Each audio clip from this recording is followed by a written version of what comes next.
Welcome back to Primetime News. And a special welcome once again to our viewers on onespotmedia.com. Up first this evening, the moment most Jamaicans had been waiting for after the postponement of local government elections 4 times.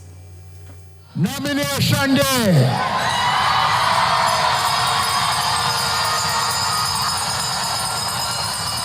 It's February the 8th.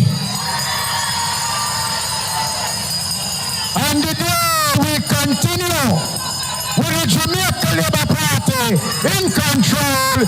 It's February the 26th is election day. Now, local government minister Desmond McKenzie made the announcement at a meeting of all the Jamaica Labour Party candidates at the Montego Bay Convention Centre in St. James. Later in the newscast, we have comprehensive coverage with our team of reporters, Andrea Chisholm and Dwayne Anderson.